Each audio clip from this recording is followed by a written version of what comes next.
Space, the final frontier. Space Station Ashland sits on the edge of Federation space with its companion ship, the USS Dilamus Christian. The space around them is full of mystery and strange wonders, where secrets are kept and danger lurks around every corner. The crew of the Dilamus Christian must navigate treacherous waters as they work to protect the Federation. But as they peer into the unknown, they will discover that the line between friend and foe is not always clear. They will be tested like never before and will face challenges that will push them to their limits. Join us on this adventure as we explore the farthest reaches of space and uncover the hidden truths that lie within the shadows. Tabletop Journeys presents Star Trek Preservations.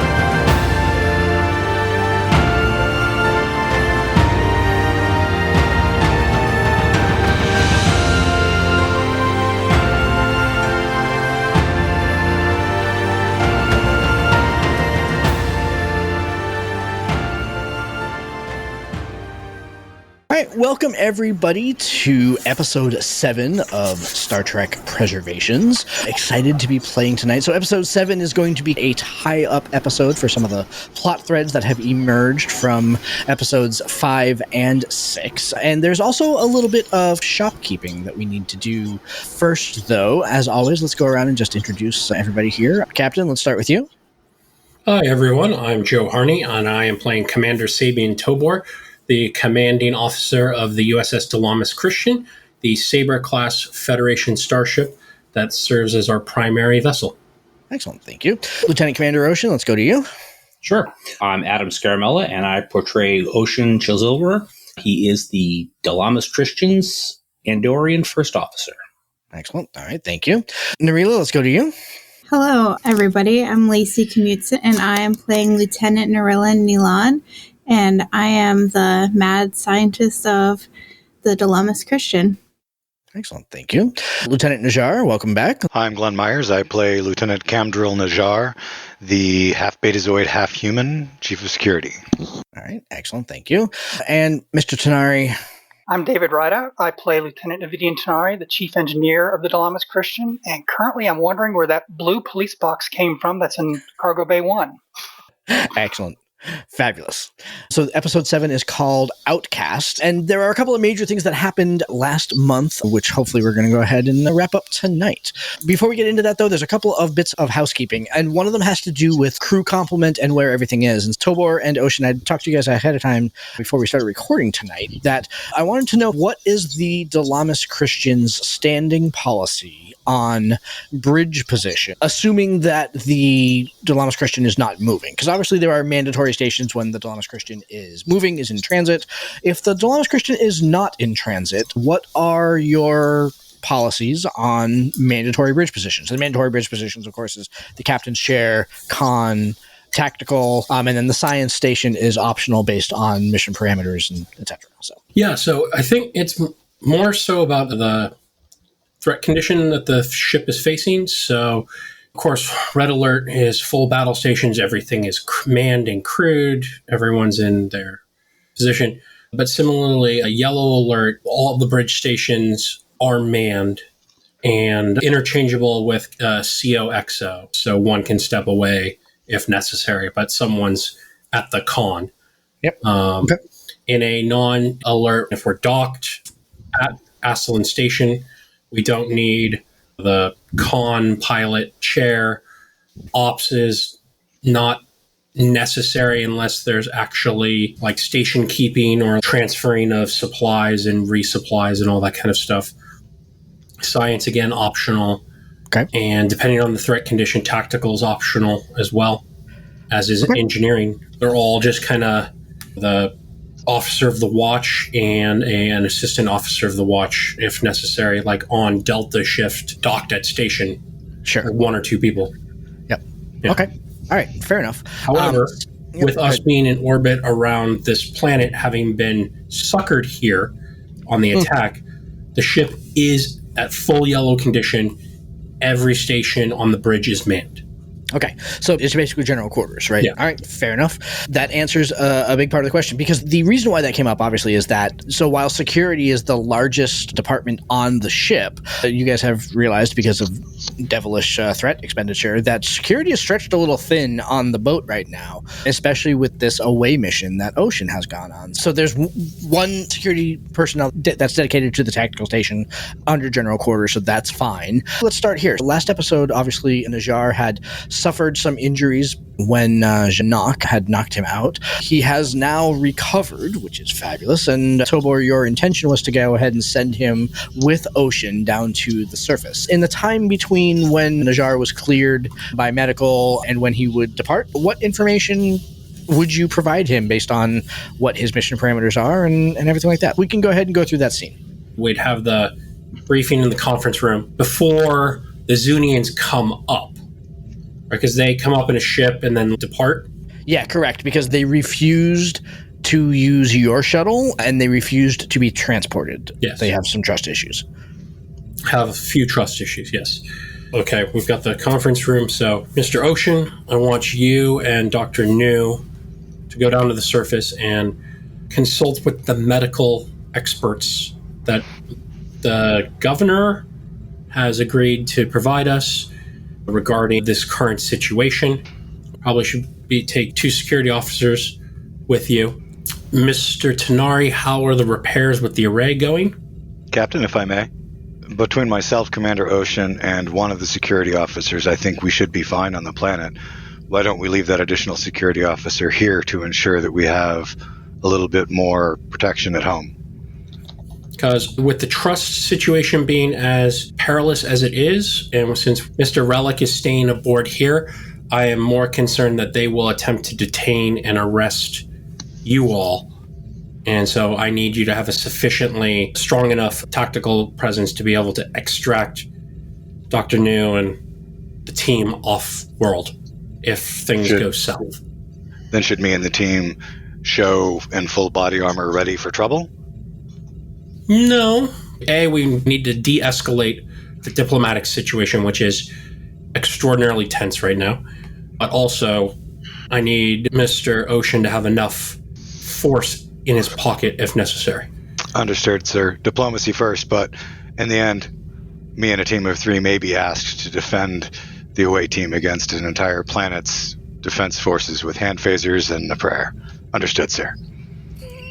Yes, your mission will be, if it were to come to that, to extricate the team off-world, either through transportation or back through the shuttle. I live for the challenge. As I knew you would, Mr. Najar. Actually, let me ask the first part of this question out of game. Dr. New, how much information does he have? Has he been read into Epsilon? Absolutely. Okay. And he's here in the briefing room. Then, back in character. Sir, what exactly are we permitted to share with the Zunneons? Are we simply saying that we've detected a parasite and leaving it at that? Yes. Consider this a secondary directive in that we are going to disclose as little information about what we know with Epsilon as possible in order to get the information we need. So we will attempt to not contaminate as much as possible. I don't know why they seem to be so squirrely. Relic and his colleague were pretending they didn't even know what we were talking about when the doctor was showing them the medical scans.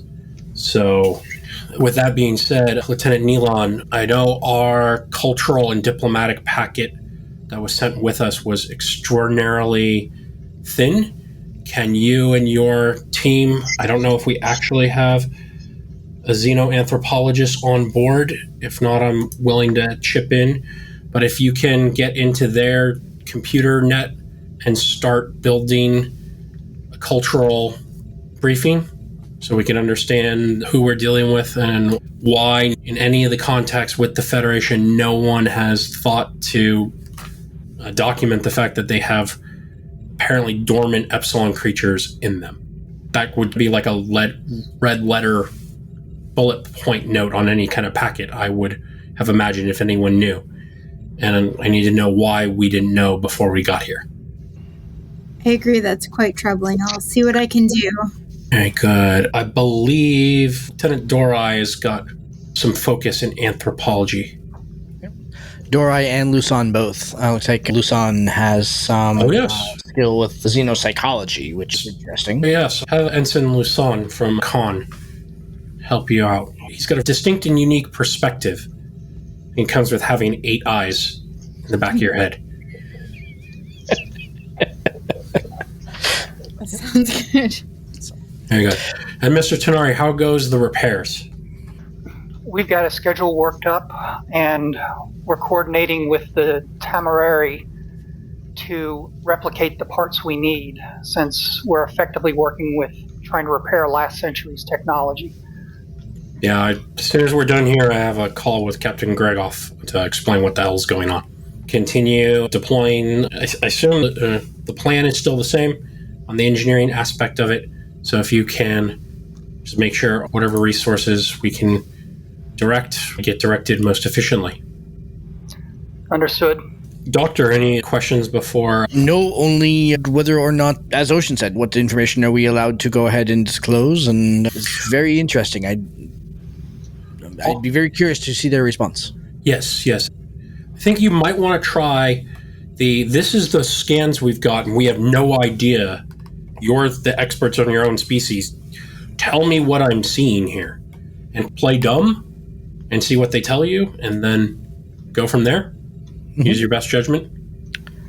Yes, okay. But I assume that we are still under protocol where we should not be discussing anything specific to the nature of the infection. Correct. Understood. And right now, what I'm planning to tell Captain Gregoff is that Mr. Tenari's fancy new tricorder has we could do it one of 2 ways. I'm open to suggestion. We could call it a false positive, that once we scan them, but again, we are still holding him, or that it detected a biological pathogen, and hence why we snatched them off the Taramari and took them outside the nebula to communicate confirmation of it. I can go either way. Ocean, any pro-con on which story to go with? We need both. The reason why we took him, the reason why we fled. Pretty simple. The reason why we fled is because we needed to get out of the nebula to call somebody or to get adequate readings. That doesn't quite make sense to me, and I'm sure it's something that they'll challenge us on. Is there a reason that we couldn't have done the scans while we were there? Or let me rephrase that. When they ask why we couldn't have done the scans without fleeing the system, what is the answer? I mean, the Saber is not a medical ship, and we needed to get an data uplink to Starfleet Medical to confirm our readings. Dr. New does a great job with what he has, but we're no Sovereign-class starship. I think probably the best thing to do is mix in as much of the truth as we can. Simply tell them we needed to consult with someone back at Aslan Station, and we needed to get out of the nebula in order to do so. We won't mention Aslan Station. We'll simply mention Starfleet. And again, let's stay as light on the details as we can, unless they directly press, and otherwise use your best judgment. Okay. Dr. New, are you comfortable with that? Bruce? I may be a medical professional, but I understand security protocol. Wasn't where I was concerned. Some people aren't as comfortable dealing in fictions. I want to make sure that we're not putting you in a position where you feel that you're compromising yourself, your own morals on this. I appreciate that. I don't see any reason why this would compromise any of my morals. I'm not being dishonest about what we have found or what its implications are, merely maybe not sharing classified information with people who are not of the proper clearance to hear it. That doesn't compromise my morals. Good. Okay. Any further questions, Tobor? Or anybody else at the table? Anyone else have anything? Captain, I keep having this memory. While I was out in sickbay, I keep having this dream about how my mother used to cure spike worms back on the frontier world where I grew up. And these little parasites, they're nowhere near as complicated as the ones we're dealing with, that they would burrow in so deep that without major damage, she couldn't cut them out. And in the end, the way that she found was easiest was if she could use the station's transporter, which was a power resource, but separating them out in the transporter pattern in the end was the easiest way to take care of them. Have we thought about trying that with these? I look over to Dr. New. I don't think that we have ever had a living specimen that we could do that. It's much more difficult to go ahead and examine if the species is not living, but even the individual that we beamed over when we found them on the Tamareri, we beamed them over as they were. We'd have to figure out how to go ahead and separate the DNA of them and the species that's inside of them. Theoretically, it's possible. I may need some assistance from Mr. Tanari, but it's theoretically possible.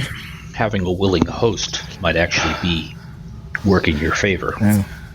Depends on how Before I started working on security and investigations, I worked with my mom in the medical office a lot. That's where I got a lot of my medical training. But since I killed the first ones when I thought I was saving their lives, when I stunned them and they came out, but they died anyway, the original Klingons, I've been trying to come up with a way to separate them without killing the host. And that's what's been niggling around in the back of my brain. I've read some papers on the medical use of transporters. It might be possible depending on the biology. Yeah. Medicine is Najar's next highest discipline, by the way. It's a 4. Which is another reason why I want you to go on this away mission, Mr. Najar. Don't let the Zoomians know your background and knowledge. Play dumb. Give me your best slack-jawed security yokel expression, but keep your eyes and ears open and get a feel for what they are saying and what they're not saying. Understood, sir. I know how to do the job. All right. Oh, and Mr. Tanari, in your copious amounts of spare time, I need you to adapt the sensors to scan the planet's surface to see how many more of these infected Zunians there are in their population. Is this just one dude, or is 1 out of every 4 of them have a dormant parasite? We're still in the process of adapting this to the ship's sensors, so we'll do what we can. Very good. Reprioritize that to second most behind assisting the Taramari in repairs. Very well, sir. Okay, so the flashback of the conference room before Ocean leaves fades, and we now go back to Ocean in the Zunneon craft, Najar and Dr. New and 2 other security personnel, Narila and Tanari. We'll let you guys play those. Tobor, would you play Dr. New, I guess, as need be? We can play through this, and then Narila and Tanari, we can give you, there are security personnel that we can give you if need be. Just be our security personnel with us. So you're in the Zunneon shuttlecraft flying down to the surface.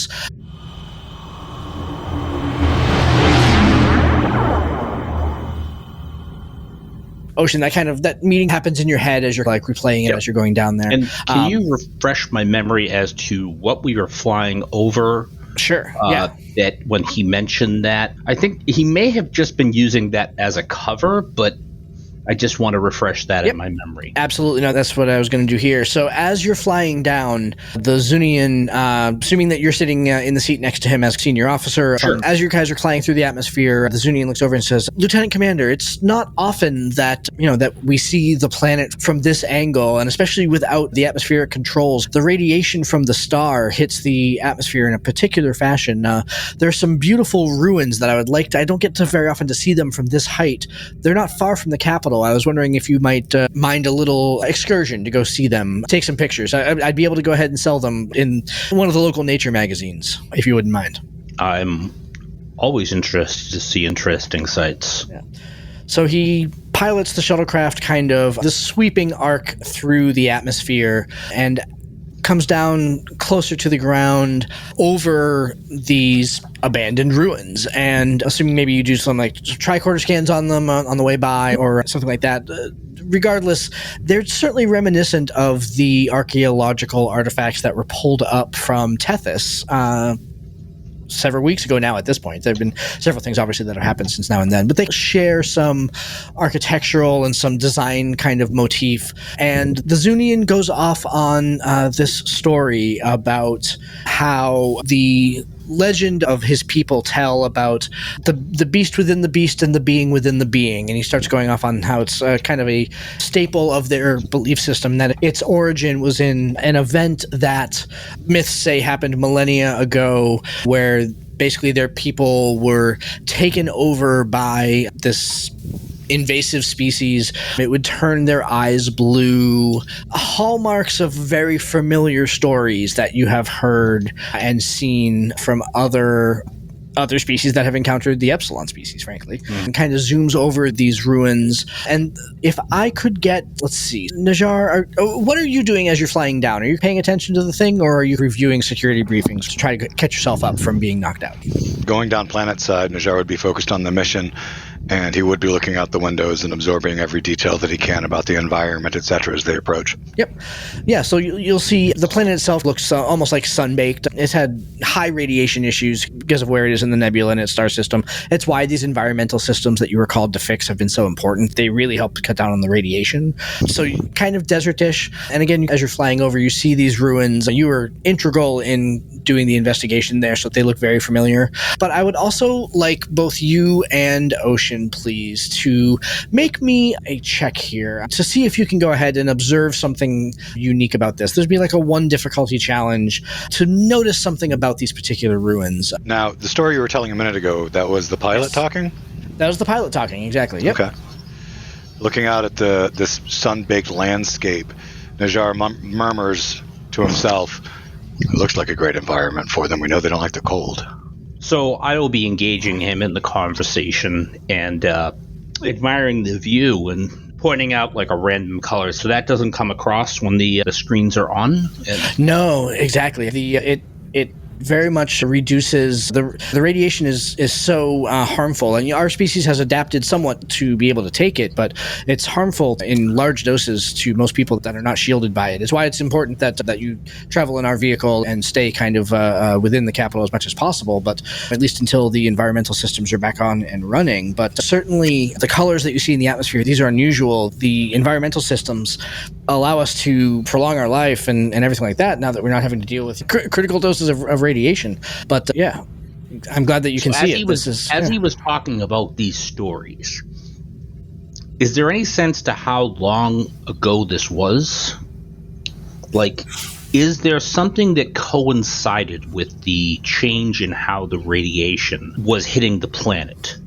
That no, you get the feeling that the radiation was always there, that the radiation is a feature of the star system. But the intensity, where they had Starfleet help them tone it down. Sure, yeah.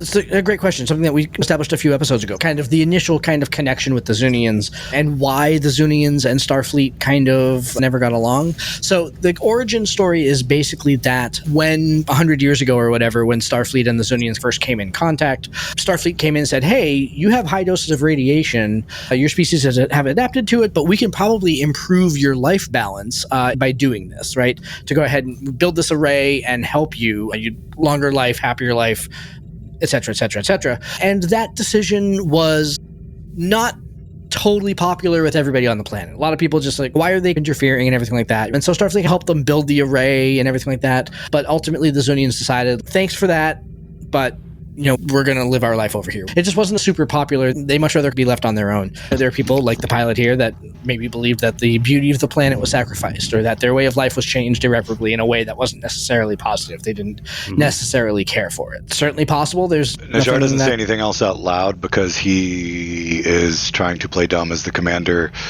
bid him, but he does send an IM to Dr. New across his data pad as they were talking about the radiation, saying, I wonder if that colony ship that we saw leave in the holodeck came here, and if so, if they sought it out because of that radiation. Do you think we could run tests with this form of radiation on the subject that we have? Question mark. After a little while, Dr. New replies, certainly possible once we're back on the DC.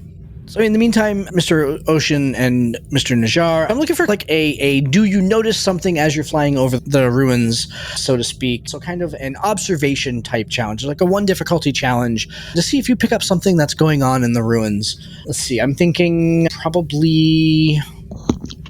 I'm thinking insight. I'm thinking about insight, yeah, just because he's trying to guide us very subtly towards something. Yeah. And he's using the sort of code and whatnot. And I'm wondering if I can use my new focus on it. I got a new focus.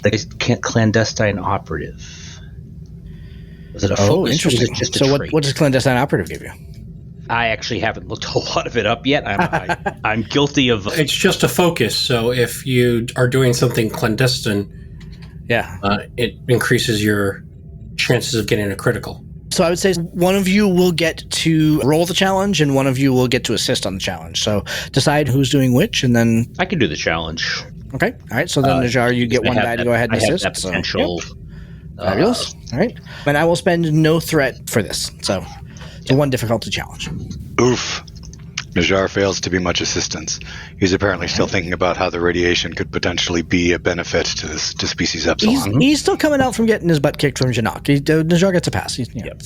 That's fair.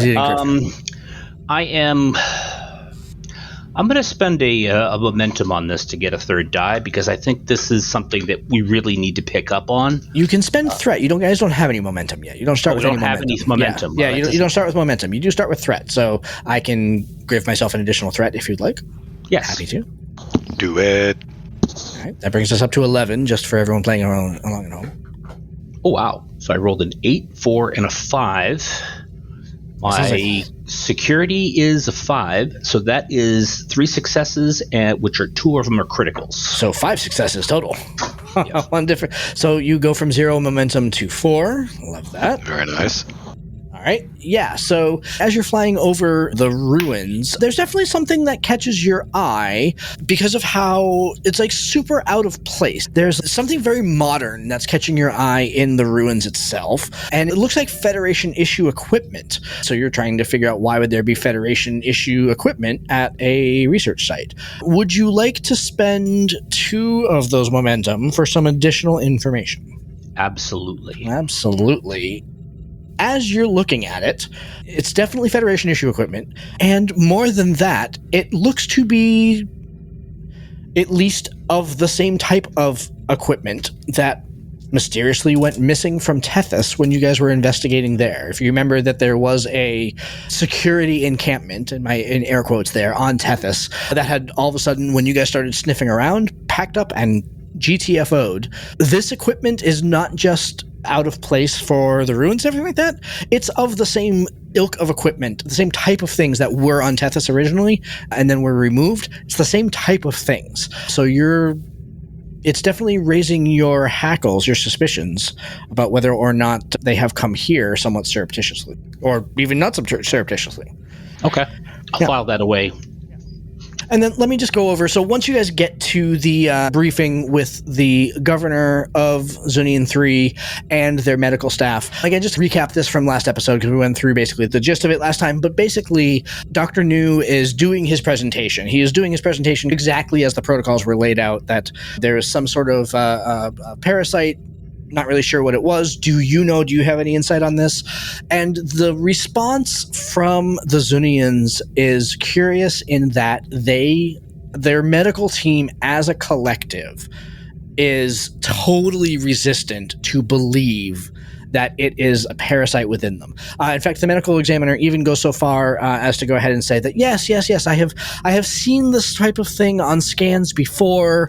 We believe that it is some sort of regional, cultural, subspecial difference in anatomy. I totally understand why, if you're not familiar with our physiology, it would be confusing. But I assure you that it is perfectly normal and not what you think it is basically the gist of, and this kind of conversation goes on over hours. I'm happy to let you all ask questions, but that's basically the gist of the conversation that their medical team and Dr. New are having. So, and then Joe, I'll turn Dr. New over to you now that we've kind of recapped from last episode. If Dr. New has further questions, I'll let you assume the mantle. Oh, I think, mostly he'll do a lot of sagely nodding about, oh, yes, I could see how could be mistaken because he's definitely okay, he's going with it but not convinced at all. Exactly, yes. Yeah. I can see that. Yeah. While he's observing from the sidelines, can Najar scan the room for anyone that's an active parasite? So you brought one of your tricorders down with you? No, but I brought my empathic ability with me, and they don't have a normal... I detected the dormant one. You were able to detect... I said I don't think it's awake, I think it's dormant. Sure. Okay. So and I know I felt a fully awake one before and how it controls the mind. Yep. Sure. I will get to that in just one second then. Ocean, yes, you did in fact, and this is one other thing to go ahead and point out that was a big deal from last time. So there was one point when you guys were sitting at the table during this presentation that, Ocean, you had pulled out your tricorder to try to actually scan people, and... Oh, no, I wouldn't have done it. You chose not to. I would not have. All I said is that I took one. Yeah, I'll make the blanket statement that if you do that in the middle of the presentation, there's another individual at the table from the governor's office. They are... Is this Tovan, the security chief? The security chief. General? If you pull out any technology and start fiddling with it at the table, he will start by loudly clearing his throat, as in, I see you, don't do that kind of thing. So you would be definitely observed if you tried to go ahead and do that. I am not doing it more because I do not want to take the risk of it getting confiscated. Sure. Yep. Fair enough. All right. On the upside, if Najar is successful, the only sign that they could pick up on is that his eyes go dark when he concentrates on his ability. Okay, so in the room itself, you've got the governor and you've got the chief of security. You've got a couple of people from their medical team. You've got everybody that's here from the Dilamus Christian. There's a Do you want to roll for this, or... Did we make you roll last time, or was this just... When I'm trying to actively detect it, you usually make me roll. Okay, cool. Yeah, all right. Then I'll make you roll. I like it. Unless there's something that's really obvious enough that he would just pick up on, because the power's always on. Najar can't turn it off. Sure. But to quiet the noise and make himself sane, he mutes it unless he focuses or something really stands out. I think I'd like an insight security roll, especially when you're trying to go ahead and scan like an entire room like this. Probably like a difficulty 2 challenge, I would say. Okay. Can again, it's always I'm focusing on the power and trying to literally control it, can I bid control instead? Control security is more of like attacking an enemy from a distance. You're not trying to control it, you're trying to read them. Fair enough. No. I'll go with insight. That's not what this is. Yep. How many momentum do we have? Oh, and what's 2, my challenge rating? So the challenge rating is 2, and you have 2 momentum right now. 2 momentum and 11 thread. Okay. I will buy a die with threat for bold security. Not that I needed it. I got a 2, a 3, and an 11. Wow. Okay, so that's going to fill up your momentum. Criminal psychology, behavioral analysis is part of what he feeds his natural empathic intuition with, so is that an acceptable focus? I think behavioral analysis would work, yeah, because you're basically trying to go ahead and determine if there's more than one piece of pie in the tin, right? Then that would be 2 crits and a success for 5 successes. Yeah. Fabulous. So as you're looking around the room, on top of the 5 of you from the Dilamus Christian that are down here, there are 7 Zunneons in the room, and you're not able to pinpoint, unless you're focusing really harder on this, you need to go ahead and spend some momentum to do that. You're not able to pinpoint exactly who they are, but you can definitely tell that probably half of them have that split consciousness that you determined from Ravik up on the ship. Okay, quick question. Does the current situation, the fact that if any of them are actually fully conscious parasites, that they're after us, this is a hostile situation, can I relate it to the concept of committing a crime for lead investigator? If so, then I generate 2 bonus momentum that I can immediately spend. I'm not... So you're wondering if... The way it reads is the character has a mind intrigued by mystery and investigation, and is often called upon to review and coordinate responses to lawbreaking, which is where it comes into the specifics of a crime. Character generates 2 bonus momentum after a successful task to investigate a crime. Taking over somebody's consciousness, effectively body snatching, to me is a crime, but I wanted your read before applying it. If Najjar believes that what the Epsilon species is doing is criminal... Oh, he is horrified by the concept of supplanting another sentient being's consciousness and basically making them a meat puppet, yeah. Yep, sure. You can be repulsed by it and not necessarily think it's criminal, right? That sounds very When I say repulsed defined. by it, I mean like the way that his mind works in terms of right and wrong, whether it's a law of man/humanoid kind or a law morality, of nature, like this is wrong. Yep. Okay. Yeah, then I will grant you the 2 additional momentum. Now that you're realizing that and I guess here's the other part of it, right, is that what sort of emotion does this stir up in Najjar? Because the way that the rule said is that if you're interested by it or intrigued by it, is that the way that it was written? A mind intrigued by mystery and investigation, which is the way I've played him from the beginning. If he finds a threat, he's got to worry at it. Yep. So how does Najjar feel about the information that he was just presented?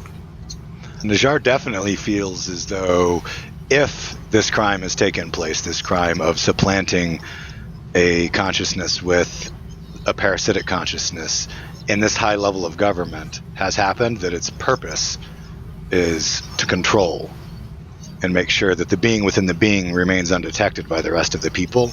So he might be feeling probably a little skeeved out just anytime he's dealing with the parasites, and probably some steely anger, but not like enraged or anything in terms of his emotional state.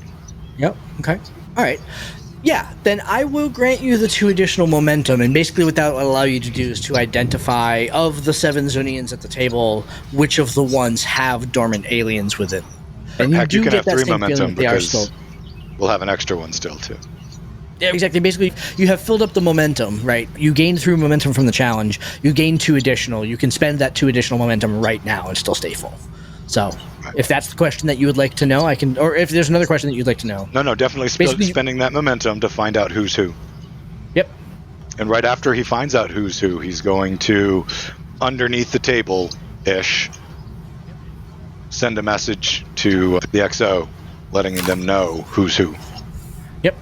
So, again, of the 7 Zunneons at the table, 3 of them pop as having one of these beings within them.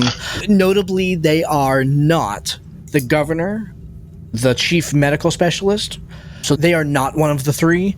However, one of the 3 that does pop is the security chief, Tovan, who's currently sitting at the table. He is one of the people that you guys have communicated with frequently about stuff that's going on, and specifically, he was also the one that was most vocal. If you're looking to go ahead and build connections from last episode, he is the one that was most vocal that when you guys wanted to go ahead and collaborate on this medical, basically have the meeting that you're having right now, he was the one that was most vocal about the fact that they would absolutely not allow you to teleport to the surface. They would not allow anyone from the surface to teleport to you, and that they would not trust your shuttles. They would absolutely send a shuttle to you to pick you up and bring you to the surface. Read into that what you wish. But all 3 of these are inactive? None of them are an active parasite? They are dormant. The 3 that you read are not active. They are all dormant, exactly the same way that you read from Rallic up on the ship. And much like Ocean, when we were talking earlier, given this information, Najjar, when you pull out your tricorder to try to send a message, Tovan, in fact, when he sees you pull out the device, he'll clear his throat and look at you. You having the ability to read surface thoughts, he is perturbed that you would have the audacity. I can't read thoughts, just emotions. Just emotions. He is definitely perturbed at you. He's definitely sort of like... May I ask for daring security to try to have done this without him noticing? he's the chief of security and you're in his office, so he would, and he's specifically like watching for this sort of thing. You get the sense that, again, it's some sort of cultural norm that no cell phones at the dinner table, right? Okay. So. Then as I pretend not to notice him until I hit send, and then I say, "Oh, I'm so sorry," and I put it away. Okay. That's your pad, right? Everyone's got them. Yeah. And they're like, yeah. Okay. Sure. You notice that they do not, at the conference table while the presentation is going on and while the doctors are talking, they don't have them. They're sitting with rapt attention, watching what's going on. Ocean, would your... Actually, let me... Specifically, if you'd given me the hide it, I was going with the I'm pretending to mostly be along for the medical purpose as opposed to presenting myself security, as Tobor indicated. Yep, and sure. My thought was, I'm just taking notes. Yep, I appreciate that. I appreciate your intent. And what I'm saying is that he was specifically watching... Yeah. Tovan doesn't. You're dealing with the security chief on a planet that does not trust the Federation. If you start pulling out a thing to go ahead and type notes, he's instantly keying in on that. And especially if... So now you go, boop, boop, boop, boop, boop, oh, so sorry. And if Oceans then goes, bing, he's going to be like, okay. I would have... I'm sure that Ocean's respectable enough to have it on vibrate. Oh, yeah, sorry, didn't mean to talk over I would have it on silent. I would not have it on... And even if it does buzz, I will ignore it. Yeah, fair enough. So, Najjar, you have sent a message then to Ocean, and Ocean is ignoring it while the presentation is going on. Any other questions or anything else that you want to try to do during the presentation here? All right, fabulous. Najjar takes note of all of the security measures that were put into place as we were brought in and throughout the meeting, so that in the event we have to undo them with violence, he's prepared. Sure. You're in basically the governmental compound of the planet. So there are like what you would presume to be security personnel stationed throughout the compound, cameras, that sort of thing. Like they probably asked if you were carrying weapons, but they did not. Once you said that you were security personnel, Tovan basically said, you know what, basically he'll echo the same sentiment that you did in the meeting, Najjar, that if they really think that 3 security personnel with hand phasers are going to be able to fight their way off the planet, let them try. You know, he does not seem intimidated by your phasers. Yeah, the security seems specific, but also very much out in the open. Like they very much like, this is our security. Try to beat it. Basically, we're showing all our cards on the table. There's not like hidden snipers in the roof across the way or anything like that. So probably are, but maybe there are. Yeah, either they're hidden really, really well or they're not there. Exactly. Okay, let's end the scene there.